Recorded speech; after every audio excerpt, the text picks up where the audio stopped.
बिस्मिल्लाहिर्रहमानिर्रहीम। स्टार्ट करते हैं ग्राइटिंग के चैप्टर 75 के पार्ट 2 की वीडियो को। इसमें इंशाल्लाह हमने हार्मोन के मुख्तलिफ कैरेक्टरिस्टिक्स को डिस्कस करना है।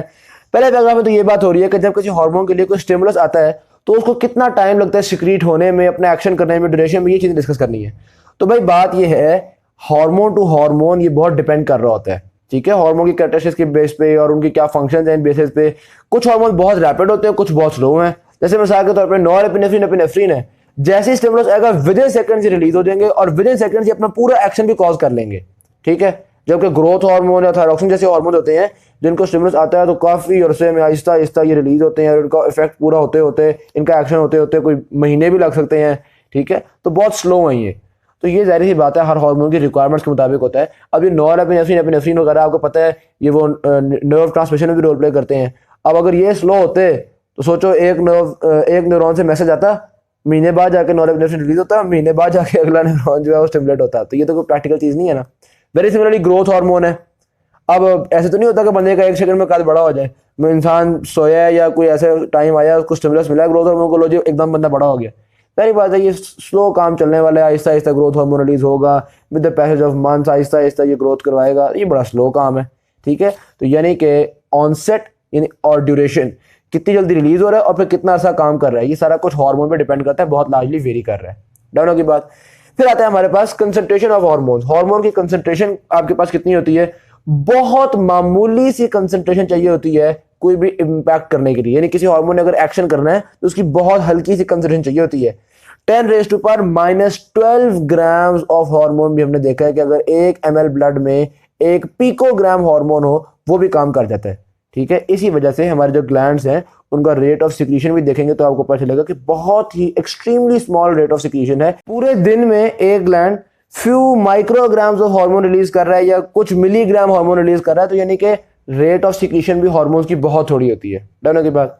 अच्छा, अब हम देखते हैं कंट्रोल ऑफ हार्मोन सिक्रीशन को, किस तरह के मुख्तलिफ कंट्रोल होते हैं। नंबर 1 आता है हमारे पास negative feedback. Negative feedback control mechanism इसलिए होता है ताकि कोई भी हार्मोन हद से ज्यादा रिलीज ना हो जाए। ऐसे ना हो कि किसी हार्मोन का स्टिमुलस आए वो हार्मोन बनता जाए और ओवर सिक्रीशन हो जाए। तो negative feedback prevents over activity of hormone system. ये किस तरह से प्रिवेंट करता है? जाहिर सी बात है, जब भी किसी हार्मोन की कंसंट्रेशन ब्लड में ज्यादा होने लगती है तो वो फौरी तौर पर ग्लैंड के पास जाके कहते हैं कि यार बस मैं बहुत ज्यादा हो गया हूं, अब सिक्रीशन को कम कर दो।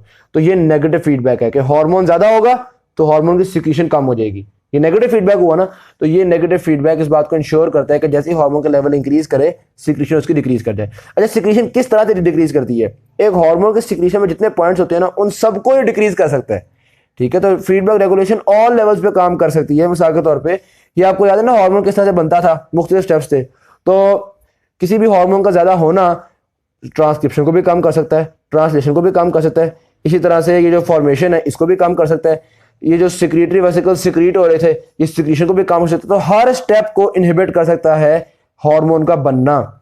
जब ज्यादा हार्मोन बनेगा तो वो मजीद हार्मोन की सिक्रीशन को कम करने के लिए इनमें से हर स्टेप को इनहिबिट कर सकता है। डाउन की बात। ये था हमारे पास नेगेटिव फीडबैक। आमतौर पर हार्मोन में आपको पता है नेगेटिव फीडबैक चल रहा होता है। अच्छा, फिर कुछ जगहों पे पॉजिटिव फीडबैक भी आता है जिसको हम कहते हैं surges of hormone, surge of hormone.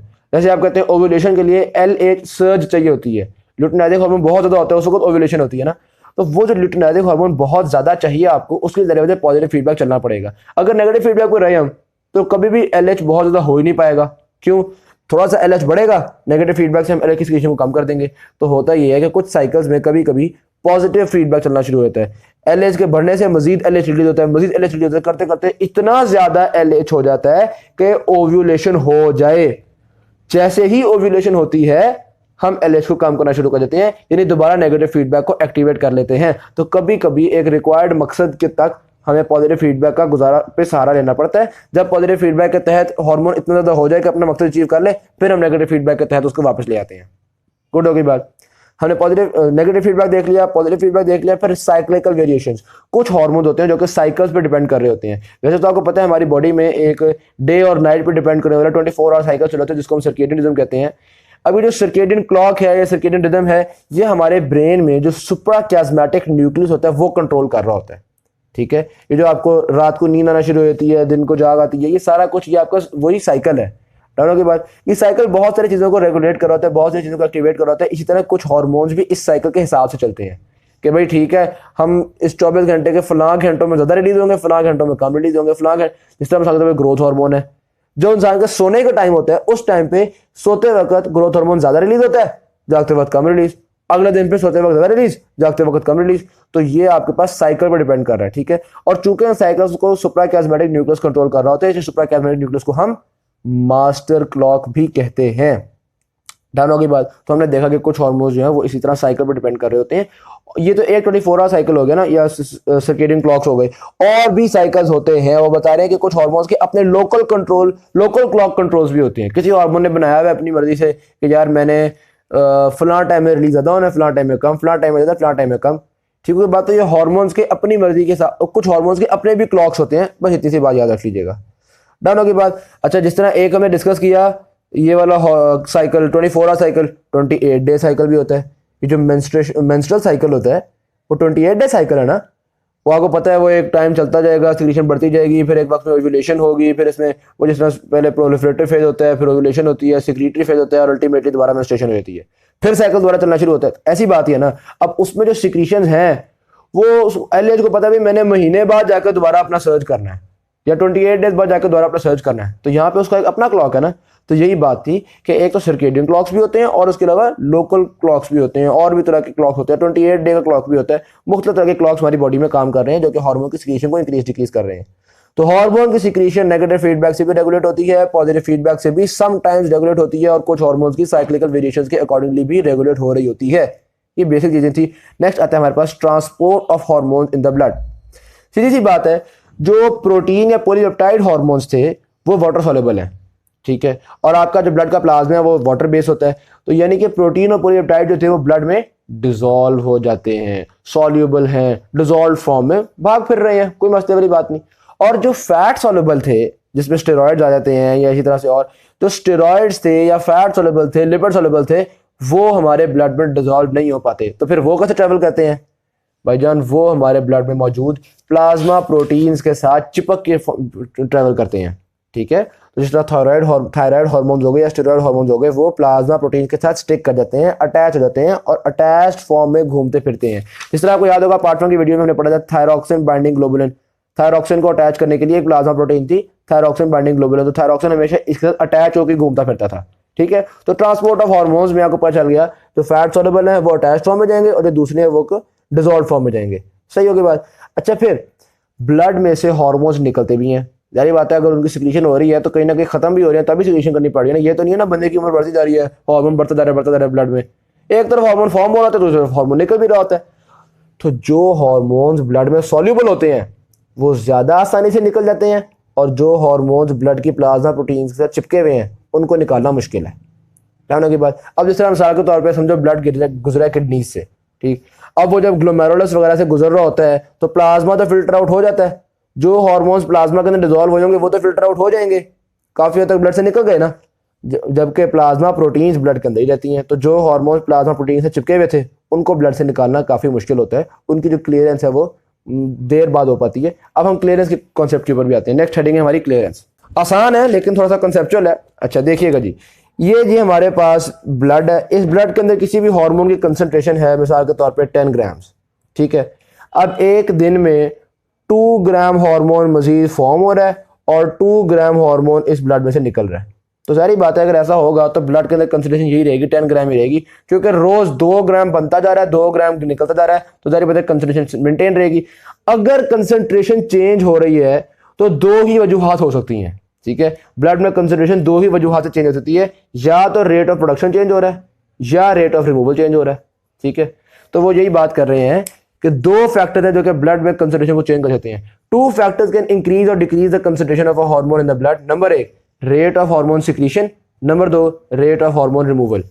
या सिक्रीशन के चेंज होने से कंसंट्रेशन चेंज होगी, या रिमूवल के चेंज होने से कंसंट्रेशन चेंज होगी। अच्छा, अभी जो रिमूवल है ना, ब्लड में से कितना हार्मोन रिमूव हो रहा है, इस रिमूवल को हम कहते हैं क्लियरेंस, ठीक है। मेटाबॉलिक क्लियरेंस रेट, कि आपके ब्लड में से कोई टाइम, अगर रेट क्लियरेंस रेट की बात हो रही है तो जारी बात है उसमें टाइम भी होगा कि भाई 1 मिनट में कितना रिमूव हो रहा है या 10 मिनट में कितना रिमूव हो रहा है, या कोई टाइम के साथ।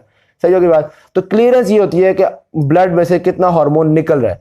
अगर हमने क्लियरेंस कैलकुलेट करनी है तो उसके लिए हमें 2 बातें पता होनी चाहिए। नंबर 1, टोटल ब्लड में उसकी कंसंट्रेशन कितनी है, नंबर 2 वो निकल कितना रहा है।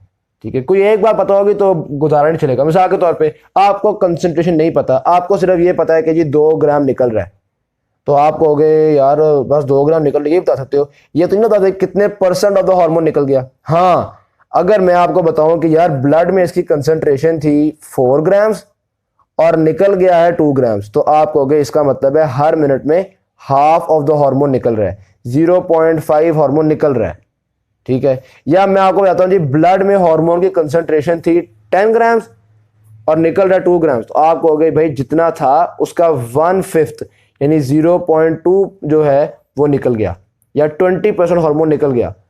ऐसे ही है ना। इसी तरह से अगर मैं आपसे बताऊं भाई 10 ग्राम इसकी कंसंट्रेशन है और 1 ग्राम निकल रहा है हर मिनट में, तो आप कहोगे जी 10% निकल गया हर मिनट में। तो अगर आपने बताना है कि कितना निकला, मतलब रेशियो वाइज बताना है, तो आपको 2 बातें पता होनी चाहिए। नंबर 1 निकल कितना रहा है, नंबर 2 इसमें इसकी कंसंट्रेशन कितनी है। अब किसी भी हार्मोन की कंसंट्रेशन कैलकुलेट करना तो बच्चों वाला काम है। आप ब्लड का सैंपल लो, उसमें हार्मोन की कंसंट्रेशन देख लेंगे, ये तो कोई मुश्किल बात नहीं। हाँ, हार्मोन निकल कितना रहा है ये कैलकुलेट करना थोड़ा मुश्किल है। क्यों मुश्किल है यार, बड़ी हद आप देख लोगे यूरिन में कितना हार्मोन निकल रहा है ये चेक कर सकते हो, चलो आप कह लोगे, लेकिन हार्मोन सिर्फ यूरिन के थ्रू थोड़ी निकलता है। हार्मोन तो आपके मेटाबॉलिक डिस्ट्रक्शन से भी निकल सकता है, कुछ ना कुछ लिवर भी हार्मोन को निकाल के फीसेस के थ्रू बॉडी से निकालता है। ठीक है, फिर आपको फीसेस का भी सैंपल लेना पड़ेगा, यूरिन का भी सैंपल लेना पड़ेगा। अगर आप सैंपल ले भी लो तो कुछ ना कुछ हार्मोन आपको पता है कि टिश्यूज के साथ बाइंड करके भी ब्लड से निकल जाता है। तो यानी कि फिर हम कैसे कैलकुलेट करें यार हार्मोन कितना निकल रहा है, ये तो हम मुश्किल चीज़ है कैलकुलेट करना। ठीक होगी बात। हार्मोन के निकलने के 4 तरीके हैं, मेटाबॉलिक डिस्ट्रक्शन, किसी टिश्यू के साथ बाइंड कर जाना, लिवर के थ्रू फीसेस से निकल जाना, या किडनी से निकल जाना। तो इतने सारे तरीके हैं। हमने हार्मोन की क्लियरेंस कितनी है या हार्मोन निकल कितना रहा है इसको कैलकुलेट करने के लिए अब हम ये मेजर कैसे करते हैं कि 1 मिनट में कितने % हार्मोन बाहर आ जाता है, इसका बड़ा मजेदार मेथड है। ये समझिएगा, हमारे पास एक ब्लड वेसल मौजूद है, इस ब्लड वेसल के अंदर एक हार्मोन है जिसका नाम है ABC।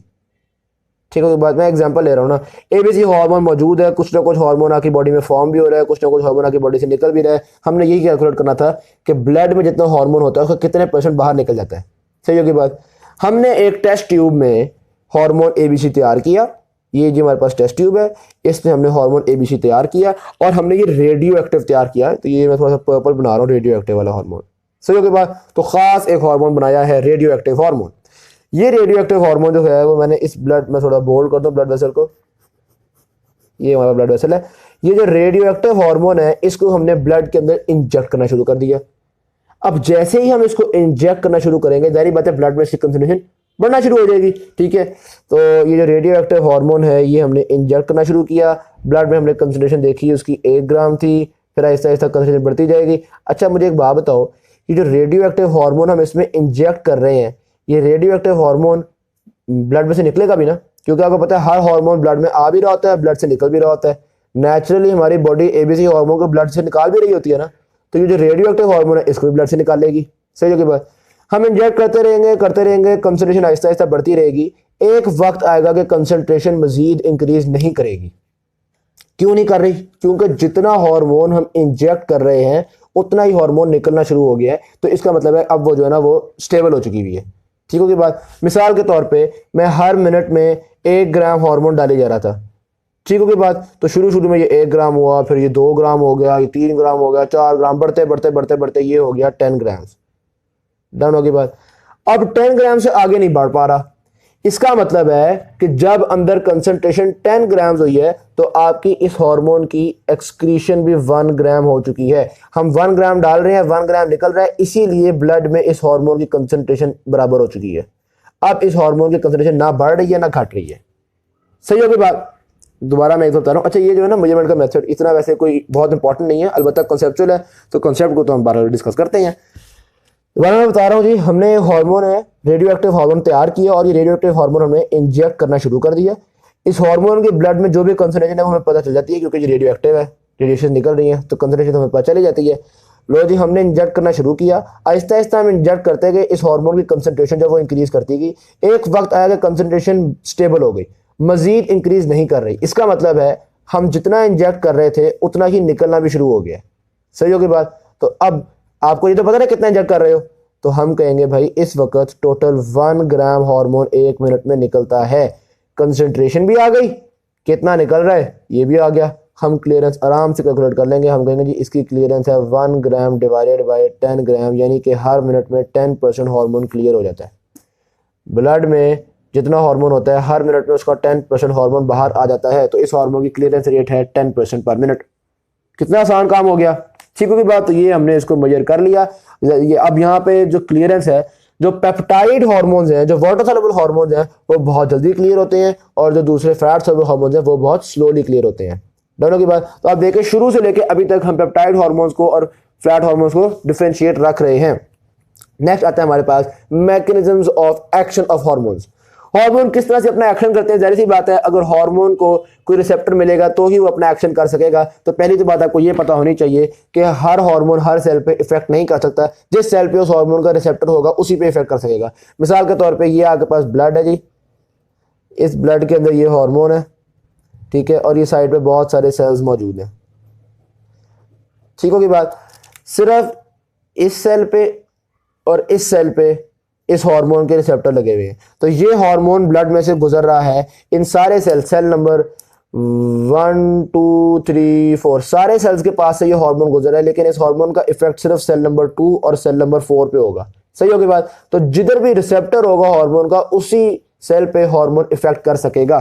क्लियर होगी बात, सिंपल चीज थी। अच्छा जी, रिसेप्टर्स की अब हम बात कर लेते हैं। जनाबी वाली थोड़ी सी क्लासिफिकेशन करते हैं रिसेप्टर्स की with respect to location. Receptors location के हिसाब से 3 तरह के होते हैं। नंबर 1 वो रिसेप्टर्स जो कि किसी भी सेल की सरफेस पे होते हैं, सेल की सरफेस पे मौजूद होते हैं। नंबर 2 वो रिसेप्टर्स जो सेल के अंदर साइटोप्लाज्म में मौजूद होते हैं। और नंबर 3 वो रिसेप्टर्स जो सेल के न्यूक्लियस के अंदर मौजूद होते हैं। तो लोकेशन के हिसाब से 3 तरह के रिसेप्टर्स हैं। कुछ सेल की सरफेस पे होते हैं यानी कि सेल मेम्ब्रेन पे, नंबर 2 साइटोप्लाज्म में, और नंबर 3 न्यूक्लियस के अंदर। अब कॉमन सेंस की बात है, जो रिसेप्टर्स प्रोटीन सॉल्युबल थे, कॉमन सेंस की बात है, जो प्रोटीन हार्मोन्स थे जो कि वाटर सॉल्युबल थे, वो इस मेम्ब्रेन को क्रॉस नहीं कर सकते, इसलिए उनके रिसेप्टर सरफेस पे होंगे। और जो लिपिड सॉल्युबल थे जिस तरह के स्टेरॉइड हार्मोन्स, वो इस मेम्ब्रेन को क्रॉस कर सकते हैं, इसलिए उनके रिसेप्टर्स मेम्ब्रेन के अंदर होंगे। सही होगी बात। तो आप देख सकते हैं कि वाटर सॉल्युबल हार्मोन्स और फैट सॉल्युबल हार्मोन्स को शुरू से लेकर अभी तक हमने फर्क तरीके से ट्रीट किया है। वाटर सॉल्युबल जैसे प्रोटीन आते हैं, पॉलीपेप्टाइड आते हैं, और फैट सॉल्युबल कौन से थे, जो आपके स्टेरॉइड हार्मोन्स हो गए या थायरोक्सिन वगैरह हो गए। अब आपको याद होगा, एक बार दोबारा हम रिवाइज कर लेते हैं। जो वाटर सॉल्युबल हार्मोन्स थे, हमने कहा था उनकी पहली तो बात जो सिक्रीशन होती है वो इस तरह से सिक्रीटरी वेसिकल्स में होते हैं, वेसिकल से रिलीज हो रहे थे। जबकि फैट सॉल्युबल जैसे ही फॉर्म होते हैं साथ ही रिलीज हो जाते हैं। डन। जो वाटर सॉल्युबल थे वो ब्लड के अंदर डिसॉल्व फॉर्म में थे, जबकि फैट सॉल्युबल ब्लड के अंदर प्लाज्मा प्रोटीन के साथ अटैच्ड फॉर्म में फिरते थे, चिपक के फिरते थे। सही होगी बात। जो वाटर सॉल्युबल थे उनकी ब्लड में से क्लियरेंस बहुत ज्यादा थी, वो ब्लड में से बड़े आराम से निकल जाते हैं, जबकि जो फैट सॉल्युबल थे वो ब्लड में से बड़ी मुश्किल से निकलते हैं, उनको ब्लड में से निकालना मुश्किल होता है।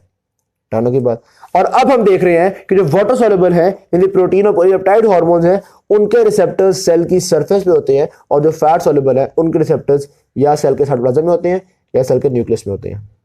जानने की बात कि हमने रिसेप्टर क्लासिफिकेशन भी देख ली, और हमने देख लिया कि फैट सॉल्युबल हार्मोन और वाटर सॉल्युबल हार्मोन्स किस तरह से डिफरेंट हो रहे हैं। ऑलराइट। जब भी कोई हार्मोन आ रहा है वो हार्मोन्स के रिसेप्टर्स को इंक्रीज भी कर सकता है, डिक्रीज भी कर सकता है, उनकी सेंसिटिविटी को भी बढ़ा घटा सकता है। ये सारा कुछ चलता रहता है आपकी बॉडी के अंदर। जिस तरह आपको पता होगा कि आप कहते हैं कि जी डायबिटीज मेलाइटिस में कई दफा होता है कि इंसुलिन अपना इफेक्ट नहीं कर पाती क्योंकि इंसुलिन के रिसेप्टर ही कम हो जाते हैं। तो इसका मतलब है कि रिसेप्टर्स की तादाद ज्यादा कम हो सकती है, रिसेप्टर्स की सेंसिटिविटी ज्यादा कम हो सकती है। अगर रिसेप्टर्स की तादाद और सेंसिटिविटी कम हो रही है, इसको हम कहते हैं डाउन रेगुलेशन ऑफ रिसेप्टर्स। और अगर रिसेप्टर्स बढ़ते जा रहे हैं, जिसको हम कह रहे हैं अप रेगुलेशन ऑफ रिसेप्टर्स। अब डाउन रेगुलेशन ऑफ रिसेप्टर्स कैसे होती है? नंबर 1, हम उस रिसेप्टर को इनएक्टिवेट कर देते हैं। वो रिसेप्टर तो है लेकिन वो किसी हार्मोन को रिस्पॉन्ड नहीं करता, ये हो गया रिसेप्टर इनएक्टिवेट। नंबर 2, हम रिसेप्टर के अंदर जो मशीनरी होती है उसको इनएक्टिवेट कर देते हैं। जाहिर बात है हर रिसेप्टर सारा काम खुद तो नहीं ना करता। रिसेप्टर पे हार्मोन आता है, वो अंदर मजदूरों से कहता है भाई ये काम करो, ये काम करो, कभी जी प्रोटीन से कहता है फलाना काम करो, फलाना काम करो। तो रिसेप्टर जिन लोगों से काम करवाता है हम उन लोगों को इनएक्टिवेट कर देते हैं। ठीक। तो पहला तरीका रिसेप्टर को इनएक्टिवेट कर दिया, दूसरा तरीका उस रिसेप्टर की जो मशीनरी है उसको एक्टिवेट कर दिया।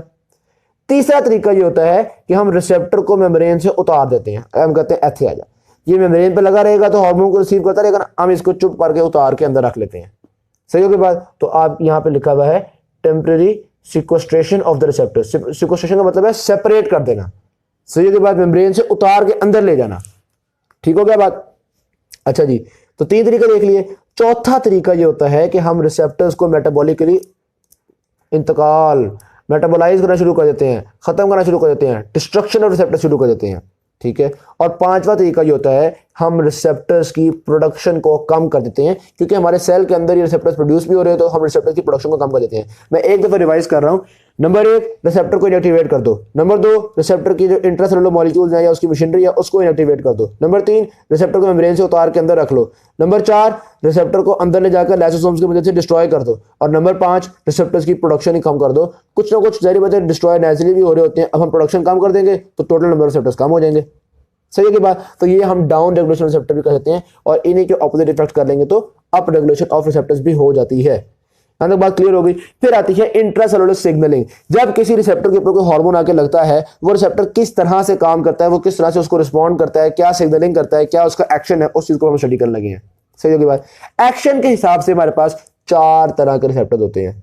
लोकेशन के हिसाब से 3 तरह के होते हैं, ये 3। एक्शन के हिसाब से 4 तरह के होते हैं।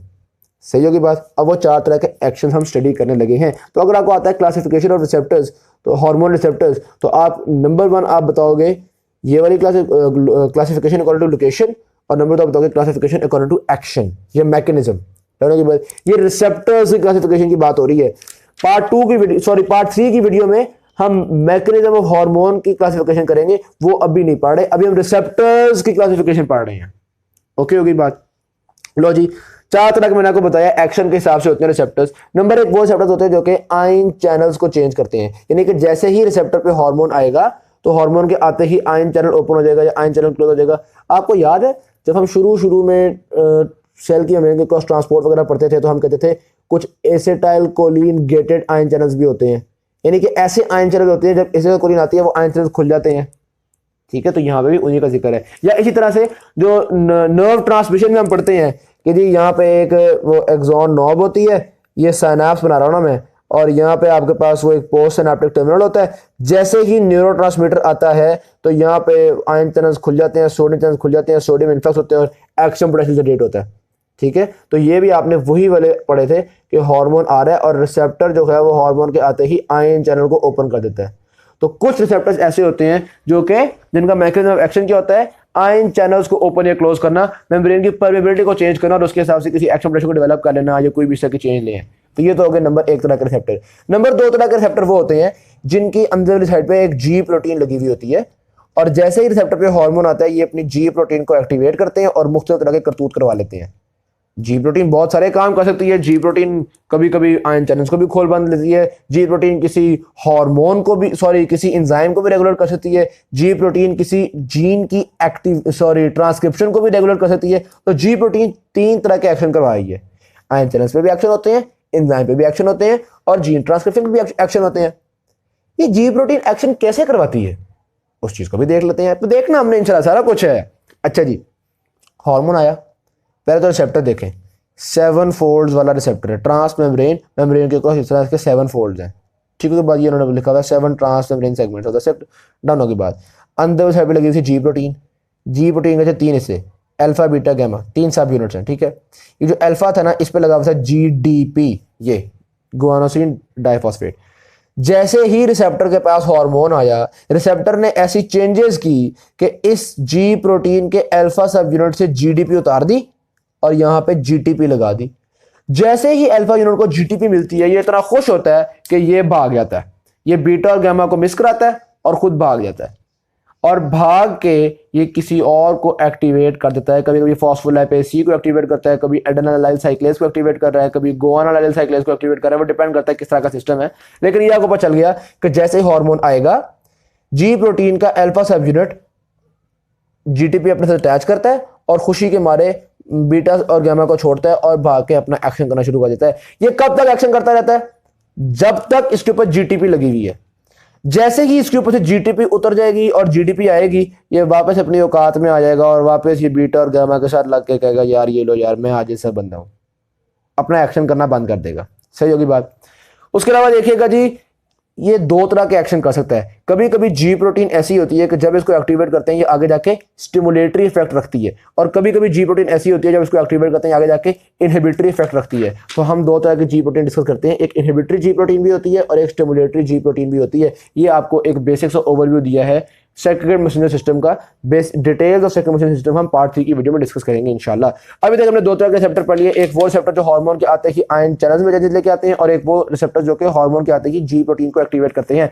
तीसरी तरह के रिसेप्टर वो होते हैं जो कि हार्मोन के आते ही एंजाइम्स को चेंज कर रहे होते हैं, या तो डायरेक्टली वो एंजाइम को चेंज कर रहे होते हैं, बताते खुद ही एंजाइम है, जैसे कोई हार्मोन आएगा तो वो एंजाइम एक्टिवेट हो जाएगा या इनहिबिट हो जाएगा अला बला, या वो किसी तरह इनडायरेक्टली किसी एंजाइम को चेंज कर रहे होते हैं। इनडायरेक्टली एंजाइम को चेंज करने की एक एग्जांपल यहां पे उन्होंने दी हुई है। एग्जांपल क्या है जी? लेप्टिन के रिसेप्टर्स। लेप्टिन आपको पता है ये जो फैट सेल्स होते हैं ये रिलीज कर रहे होते हैं लेप्टिन, एडिपोसाइट्स लेप्टिन रिलीज करते हैं। ये लेप्टिन आता है लेप्टिन रिसेप्टर पे। ये लेप्टिन रिसेप्टर एक एंजाइम लिंक्ड हार्मोन रिसेप्टर है, यानी कि इसने हार्मोन के आते ही एंजाइम्स में कुछ चेंजेस लेके आएंगे। वो क्या चेंजेस है?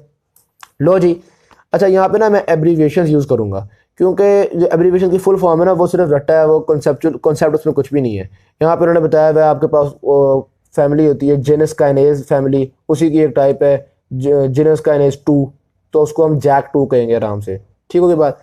अच्छा जी, जब रिसेप्टर पे लेप्टिन आके लगता है तो ये रिसेप्टर ऐसी कन्फर्मेशन चेंजेस करता है कि जैक 2 की फॉस्फोराइलेशन हो जाती है, जैक 2 पे फॉस्फोरस आके लग जाता है। जब जैक 2 पे फॉस्फोरस आके लगता है तो जैक 2 आगे स्टैट 3 की फॉस्फोराइलेशन करवाती है। ये स्टैट 3 क्या है? Signal transducer and activator of transcription, ठीक है, एक्टिवेटर ऑफ ट्रांसक्रिप्शन। इसका मतलब है जैसे स्टैट 3 की फॉस्फोराइलेशन होगी ये ट्रांसक्रिप्शन को इंक्रीज कर देगा। तो ये आपने देखा कि लेप्टिन के आने से जैक 2 की फॉस्फोराइलेशन हुई और जैक 2 की फॉस्फोराइलेशन से स्टैट 3 की फॉस्फोराइलेशन हुई, और स्टैट 3 ने आपके न्यूक्लियस में जाके ट्रांसक्रिप्शन को बढ़ाना शुरू कर दिया। ट्रांसक्रिप्शन बढ़ेगी तो ट्रांसलेशन बढ़ेगी, ज़्यादा प्रोटीन। लेप्टिन ने किसी प्रोटीन को बढ़ाना था, उसको आराम से उसने बढ़ा लिया। कैसे बढ़ाया? स्टैट 3 को एक्टिवेट करके। तो ये वो रिसेप्टर्स हैं जो कि किसी एंजाइम को चेंज करते हैं। और भी एंजाइम्स हैं, माइटोसिन एक्टिवेटेड प्रोटीन काइनेज, उसको भी जैक 2 चेंज कर सकता है। फॉस्फोट्राइनोसिटोल 3 काइनेज, उसको भी जैक 2 चेंज कर सकता है। तो बहुत सारे हैं जिनको जैक 2 चेंज करता है। इसी तरह एडेनालाइल साइक्लेज का उन्होंने यहाँ पे जिक्र किया हुआ है। तो इसमें कोई मुश्किल चीज़ नहीं है, बस आपने पता होना चाहिए। नंबर एक तो ये बात पता होनी चाहिए कि जो हार्मोन है वो डायरेक्ट इफेक्ट भी रख सकता है एंजाइम पे और इनडायरेक्ट इफेक्ट भी रख सकता है। और दूसरा फिर आप एग्जांपल डिस्कस कर लें कि जो लेप्टिन है वो आके जैक 2 को एक्टिवेट करता है, जैक 2 स्टैट 3 को एक्टिवेट करता है, स्टैट 3 ट्रांसक्रिप्शन को बढ़ाता है। मेन एग्जांपल यही है। बाकी ये माइटोजन एक्टिवेटेड प्रोटीन काइनेज और फॉस्फोराइनोसिटोल 3 काइनेज ये भूल भी तो खैर है आपको। ऑलराइट जी, 3 तरह के रिसेप्टर पढ़ चुके हैं हम। चौथी तरह का रिसेप्टर होता है आपके पास इंट्रासेलुलर हार्मोन रिसेप्टर्स। आपको याद होगा हमने डिस्कस किया था कुछ रिसेप्टर्स होते हैं जो कि सेल के अंदर होते हैं, सही है, साइटोप्लाज्म में होते हैं, न्यूक्लियस में होते हैं। ये रिसेप्टर्स जीन्स को चेंज कर रहे होते हैं, जीन के ऊपर कोई ना कोई इफेक्ट रख रहे होते हैं, उसको भी डिस्कस करते हैं। एक देखिएगा यहाँ पे ये जो एक लाइट ग्रीन कलर का गोला बना हुआ है ये है आपके पास इंट्रासेलुलर रिसेप्टर। मैं 2 सेकंड अगर इसको फोकस कर सकूं, जूम कर सकूं,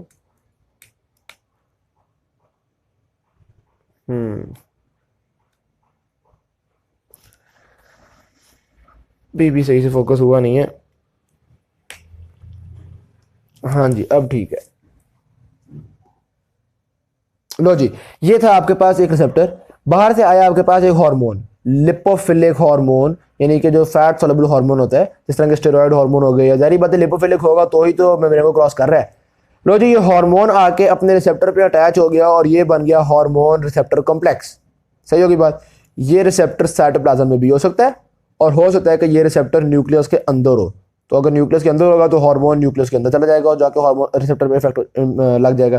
किस्सा मुख्तसर ये है कि हार्मोन अगर रिसेप्टर पे लगा और बन गया हमारे पास हार्मोन रिसेप्टर कॉम्प्लेक्स। अब जो आपका डीएनए था उस डीएनए पे खास रेगुलेटरी प्रोटीन या प्रोमोटर सीक्वेंस होता है जिसका नाम होता है हार्मोन रिस्पॉन्स एलिमेंट। ये हार्मोन रिसेप्टर कॉम्प्लेक्स आके हार्मोन रिस्पॉन्स एलिमेंट पे अटैच होता है और अटैच करते ही ये ट्रांसक्रिप्शन पे कोई ना कोई इफेक्ट रखते हैं, ये आपके ट्रांसलेशन को इंक्रीज कर लेते हैं। तो किसी भी अब यहाँ पे एक इंटरेस्टिंग पॉइंट है, देखें, एक पर्टिकुलर हार्मोन एक पर्टिकुलर रिसेप्टर पे जाके ही लगता है, ठीक है, लेकिन ये रिसेप्टर मुख्तलिफ सेल्स में मुख्तलिफ इफेक्ट्स कॉज कर सकता है। वो किस तरह से? असल में बात ये देखो, मिसाल के तौर पे ये हमारे पास 2 तरह के सेल्स हैं, ये हमारे पास आया हार्मोन, ठीक है, इन दोनों सेल्स के अंदर इस हार्मोन का रिसेप्टर मौजूद था। ये मिसाल के तौर पे इस हार्मोन का रिसेप्टर है, सही हो गई बात। ये दोनों सेल्स के अंदर हार्मोन एंटर हुआ और ये बन गया हार्मोन रिसेप्टर कॉम्प्लेक्स। अब ये हार्मोन रिसेप्टर कॉम्प्लेक्स इस सेल में फलाने डीएनए पे लग गया और इसकी प्रोटीन को बढ़ा दिया, लेकिन इस सेल में किसी और डीएनए पे लग गया। यानी इस हार्मोन रिसेप्टर कॉम्प्लेक्स का जो हार्मोन रिस्पांस एलिमेंट है वो यहाँ पे इस जीन के लिए था, यहाँ पे इस जीन के लिए था। तो इसको मैं कहता हूं सेल ए, इसको मैं कहता हूं सेल बी। सेल ए के अंदर वही हार्मोन ये वाली प्रोटीन फॉर्म करवाएगा और सेल बी के अंदर वही हार्मोन ये वाली प्रोटीन फॉर्म करवाएगा। तो किसी भी हार्मोन का किसी सेल पे क्या इफेक्ट है, ये नंबर एक तो इस बात पे डिपेंड कर रहा है कि उस हार्मोन का रिसेप्टर है भी या नहीं। जाहिर बात है अगर उस हार्मोन का रिसेप्टर ही नहीं होगा फिर तो वो काम कर नहीं सकेगा। और नंबर दो वो इस चीज पे भी डिपेंड कर रहा है कि वो हार्मोन रिसेप्टर कॉम्प्लेक्स आगे किस जीन पे लग रहा है। तो यही वो एंड में लाइन लिख रहे हैं, thus the response of different tissues to a hormone are determined not only by the specificity of receptors but also by the expression of genes that the receptor regulates। Receptor पे भी depend करता है और फिर इस पे भी depend करता है कि वो रिसेप्टर कौन सी जीन की रेगुलेशन कर रहा है। डाउन की बात यहाँ तक कंप्लीट होती है पार्ट 2 की वीडियो। इंशाल्लाह पार्ट 3 की वीडियो में बाकी चैप्टर को कंप्लीट करेंगे। Thank you very much. Video अच्छी लगी शेयर कीजिएगा, चैनल को सब्सक्राइब कीजिएगा। अल्लाह हाफिज।